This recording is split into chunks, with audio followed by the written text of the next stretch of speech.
നമസ്കാരം. Indian hockey team captain ശ്രീജേഷിനെ Paris ഒളിമ്പിക്സിന് വെങ്കല മെഡൽ നേടിയതിന് ശേഷം ആദരിക്കുക എന്നുള്ള ഒരു നിലപാടുമായിട്ട് കേരള സർക്കാർ മുന്നോട്ട് വന്നിരുന്നു. തിരുവനന്തപുരത്ത് വെച്ചിട്ടാണ് ഒരു ആദരിക്കുന്ന ഒരു ചടങ്ങെല്ലാം സംഘടിപ്പിച്ചത്. പക്ഷെ ഈ ചടങ്ങിന് തൊട്ട് മുന്നോടിയായിട്ട് അദ്ദേഹത്തിനോട് വിളിച്ചു പറഞ്ഞിരിക്കുകയാണ്, ചില സാങ്കേതിക തടസ്സങ്ങൾ കൊണ്ട് ഈ ഒരു പരിപാടി മാറ്റിവെക്കണം, അടുത്തൊരു ദിവസം ഞങ്ങളിത് സംഘടിപ്പിക്കണം. അപ്പോൾ ശ്രീജേഷിനെ സംബന്ധിച്ച് അദ്ദേഹത്തിന്റെ കുടുംബവും ഒന്നിച്ച് ഈ പരിപാടി നടക്കുന്നുണ്ട് എന്നുള്ള ഒരു സംഭവത്തിന്റെ ആ ഒരു അടിസ്ഥാനത്തിൽ എല്ലാവരും കൂടി തിരുവനന്തപുരത്തേക്ക് ചെന്നു. അപ്പോൾ തിരുവനന്തപുരത്ത് ചെന്ന സമയത്താണ് ഇങ്ങനെ ഈ പരിപാടി ക്യാൻസൽ ആക്കിയതുമായി ബന്ധപ്പെട്ടുള്ള കാര്യങ്ങളായിരുന്നു. അപ്പോൾ ഈ സമയത്ത് ശ്രീജേഷിന്റെ ഒരു വീഡിയോ പുറത്തു വന്നിട്ടുണ്ട്. അദ്ദേഹം പറയുന്ന ഒരു കാര്യമുണ്ട്. അദ്ദേഹം പറയുന്നത്, പ്രധാനമന്ത്രി നരേന്ദ്രമോദി ഈ പാരീസ് ഒളിമ്പിക്സിന് ശേഷം എന്നുവെച്ചാൽ ഈ ഒരു വെങ്കല മെഡലൊക്കെ നേടിയതിനു ശേഷം ഡൽഹിയിൽ വെച്ചുകൊണ്ടൊരു ചടങ്ങിൽ അദ്ദേഹം തന്നോടും തന്റെ കുടുംബത്തോടും പെരുമാറിയ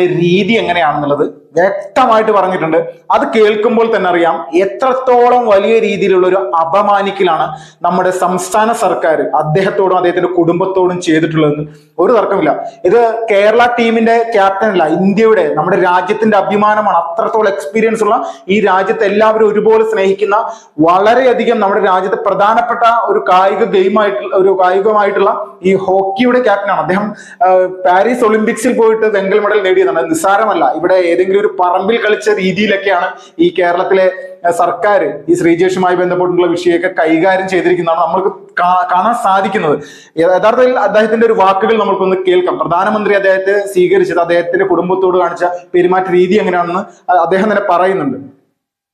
എനിക്ക് സായിന്ന് ഒരു മെസ്സേജ് PM പറഞ്ഞു, കുഴപ്പമില്ല, ഫാമിലിനെ മീറ്റ് ചെയ്യാം, പ്ലേയേഴ്സുമായിട്ടുള്ള ഇന്ററാക്ഷൻ കഴിഞ്ഞിട്ട് ഒരു ഫോട്ടോയ്ക്കും ഇന്ററാക്ഷന് വേണ്ടി ഒരു സമയം തരാം, അത് PM ആയിട്ട്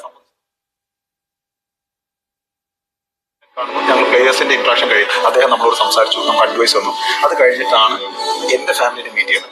ശരിക്കും പറഞ്ഞു കഴിഞ്ഞാൽ അത്രയും നേരം നിന്ന PM അല്ല ആ ഡോർ കഴിഞ്ഞ് എന്റെ ഫാമിലിയുടെ അടുത്തേക്ക് വന്നപ്പെട്ടാത്ത PM. ഇത് അദ്ദേഹം വന്ന് ആദ്യം മോനെ പിടിച്ചാണ് വർത്താനം പറഞ്ഞു തുടങ്ങിയത്.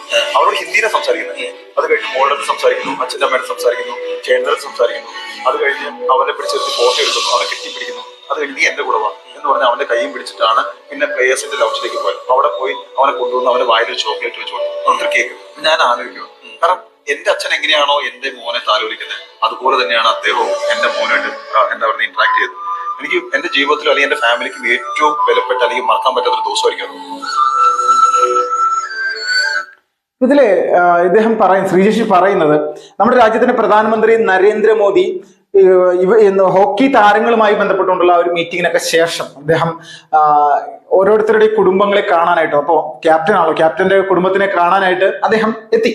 അദ്ദേഹം വന്ന സമയത്ത് അദ്ദേഹം ആദ്യം ചെന്നത് തന്റെ മകന്റെ അടുത്ത് കാണും. മകനെ ശ്രീജേഷിന്റെ അച്ഛൻ എങ്ങനെയാണോ തന്റെ മകനെ കാണുന്നത്, പെരുമാറുന്നത്, അതേ രീതിയിൽ താലോലിക്കുന്ന ആ ഒരു വാത്സല്യത്തോടു കൂടിയാണ് നരേന്ദ്രമോദി ഈ കുട്ടിയോട് പെരുമാറിയതെന്നുള്ള അടക്കമുള്ള കാര്യങ്ങളാണ് അദ്ദേഹം പറയുന്നത്. കൂട്ടത്തിൽ തന്റെ ജീവിതത്തിൽ ഇന്നേ വരെ ഇതുപോലൊരു അനുഭവം ഉണ്ടായിട്ടില്ല, പക്ഷെ ഇത് ഒരിക്കലും മറക്കാത്തൊരു വലിയ അനുഭവമായിട്ട് മാറി എന്നുള്ള രീതിയിൽ അത്രയും മനസ്സിലേക്ക് കയറുന്ന അല്ലെങ്കിൽ ഹൃദയത്തെ സ്പർശിക്കുന്ന തരത്തിലേക്കുള്ള ഒരു പെരുമാറ്റ രീതിയാണ് നമ്മുടെ രാജ്യത്തിന്റെ പ്രധാനമന്ത്രി നരേന്ദ്രമോദിയിൽ നിന്നുണ്ടായത്. അപ്പൊ എന്തുകൊണ്ടാണ് ലോകാരാധ്യൻ എന്ന് അദ്ദേഹത്തെ വിളിക്കുന്നത്?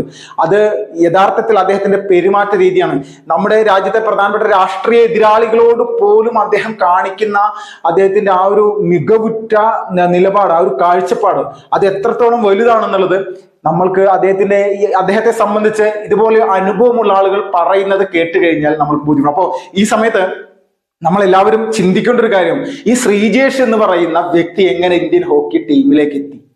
കേരളത്തിൽ ഈ ഹോക്കിയെ വലിയ രീതിയിൽ സപ്പോർട്ട് ചെയ്യുന്ന ഒരു സംസ്ഥാനം. കേരളത്തിൽ ഏത് കായിക ഇനത്തെയാണ് സപ്പോർട്ട് ചെയ്യുന്നത്? 5 ലക്ഷം രൂപ പാരീസ് ഒളിമ്പിക്സിന് പോകുന്നതിന് മുന്നേ കേരളത്തിൽ നിന്ന് പങ്കെടുക്കുന്ന താരങ്ങൾക്ക് സംസ്ഥാന സർക്കാർ പ്രഖ്യാപിച്ച, പാരീസ് ഒളിമ്പിക്സ് എല്ലാം കഴിഞ്ഞ് ആട് കിടന്നവർക്ക് പൂടയില്ല എന്ന് പറയുന്ന ഒരു അവസ്ഥയാണ്. എല്ലാവരും നാട്ടിലെത്തി വെങ്കല മെഡൽ നേടി, അതിനുശേഷവും അന്ന് പ്രഖ്യാപിച്ച അല്ലെങ്കിൽ പോകുന്നതിന് മുന്നേ പോകാൻ വേണ്ടിയുള്ള തയ്യാറെടുപ്പിന് പ്രഖ്യാപിച്ച 5 ലക്ഷം രൂപ ഇപ്പോഴും കിട്ടിയിട്ടില്ല എന്നുള്ള വാർത്തകളൊക്കെയാണ് പുറത്തു വരുന്നത്. അപ്പോ ഇത് നമ്മൾ ആലോചിച്ച് നോക്കാം, എത്ര കാലങ്ങൾക്ക് ശേഷമായിരിക്കും ഇങ്ങനെ ആ പണമൊക്കെ കിട്ടുന്നത്. ഇനി കിട്ടുമോ ഇല്ലയോ എന്നൊക്കെ ദൈവം തമ്പുരാൻ അറിയാം. അപ്പൊ അതുപോലെയാണ് ഇവിടുത്തെ നമ്മുടെ സർക്കാരിന്റെ ഒരു നയം. മൊത്തത്തിലുള്ള ഒരു ചിത്രം ഇങ്ങനെയാണ്. അപ്പൊ ഈ ശ്രീജേഷിനെ പോലെ ഒരു വ്യക്തി നമ്മുടെ കേരളത്തിൽ നിന്ന് ഇന്ത്യൻ ഹോക്കിയുടെ ക്യാപ്റ്റനായി മാറാനുള്ള സാഹചര്യം എങ്ങനെയായിരുന്നു? അതും കിഴക്കമ്പലം എന്ന് പറയുന്ന സ്ഥലം, നമുക്കറിയാലോ കിഴക്കമ്പലം 2020 ഒക്കെ മത്സരിച്ച് വിജയിച്ച ഒരു പഞ്ചായത്താണ്. അപ്പൊ കിഴക്കമ്പലം പോലെയുള്ള ഒരു സ്ഥലത്ത് അവിടുത്തെ ആ ഒരു ഗ്രാമത്തിൽ നിന്ന് ഇപ്പൊ തിരുവനന്തപുരത്തോ കൊച്ചിയിലൊക്കെ ആണെങ്കിൽ പിന്നെ നമ്മൾക്ക് പറയാം ഇതിനൊക്കെ അത്യാവശ്യം ഇതുപോലെയുള്ള സംവിധാനങ്ങളൊക്കെ ഉള്ള സ്ഥലങ്ങളാണ്. അപ്പോൾ ഈ കിഴക്കമ്പലം പോലെയുള്ള എറണാകുളം ജില്ലയുടെ കിഴക്കൻ പ്രദേശം അല്ലെങ്കിൽ വളരെയധികം കുഗ്രാമങ്ങളായിട്ടുള്ള ഇതിന്റെ ഉള്ളിൽ നിന്ന് ഇദ്ദേഹം ഉയർന്നു വന്നത് പോലും ഒറീസയിൽ നിന്നുള്ള ഒറീസ സർക്കാരിന്റെ പിന്തുണയാണ്, നവീൻ പട്നായിക്കിന്റെ പിന്തുണ. അപ്പോ അങ്ങനെ വലിയ വിഷയങ്ങൾ നേരിട്ടുകൊണ്ട് അല്ലെങ്കിൽ ഇതുപോലെ വളരെ ചെറിയ സാഹചര്യത്തിൽ നിന്ന് ഇതുപോലെ ഒരു പൊസിഷനിലേക്ക് എത്തിയതാണ്. ഇന്ത്യ മഹാരാജ്യം നേടിയിട്ടുള്ള ഹോക്കിയുടെ പരമാവധി കിരീടം അല്ലെങ്കിൽ എന്ത് നേട്ടമുണ്ടായാലും അതിൽ വലിയ തരത്തിൽ തന്നെ ഈ ശ്രീജേഷ് എന്ന് പറയുന്ന ഗോൾ കീപ്പറുടെ ഇന്ത്യൻ ക്യാപ്റ്റന്റെ ഒരു വലിയ തരത്തിലുള്ള ഒരു പിന്തുണ അല്ലെങ്കിൽ ആ ഒരു പ്രതിരോധ വല അത് കൃത്യമായിട്ട് ഉണ്ടായിരുന്നു എന്നതിൽ തർക്കമില്ല. അപ്പോൾ ഇത് തന്നെയാണ് രാജ്യം മുഴുവൻ ശ്രീജേഷിന് പ്രത്യേക ആദരവോടുകൂടി കാണുന്നത്.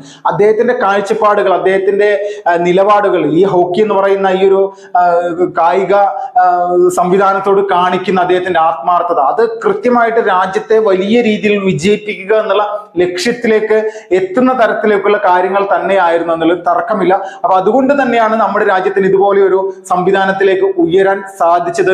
എത്രത്തോളം വലിയ തരത്തിലുള്ള അപമാനങ്ങൾ ഈ വ്യക്തി നേരിടേണ്ടി വന്നാൽ പോലും ഇതൊന്നും ഇന്ത്യ മഹാരാജ്യത്തുള്ള ഈ ഹോക്കി താരങ്ങളുടെ മുന്നോട്ടുള്ള പ്രയാണത്തെ ബാധിക്കില്ല എന്നതിൽ തർക്കമില്ല. അതോടൊപ്പം തന്നെ ശ്രീജേഷിന്റെ ആത്മവിശ്വാസത്തിലും ഒരു ശതമാനം പോലും അദ്ദേഹത്തിന് ഒരു തകർച്ച ഉണ്ടാവില്ല. ഇതിൽ ഏറ്റവും വലിയ ഒരു അല്പത്തരം എന്ന് പറയുന്നത് നമ്മുടെ സംസ്ഥാന സർക്കാരിന്റെ നിലപാടാണ്, അതിൽ തർക്കമില്ല.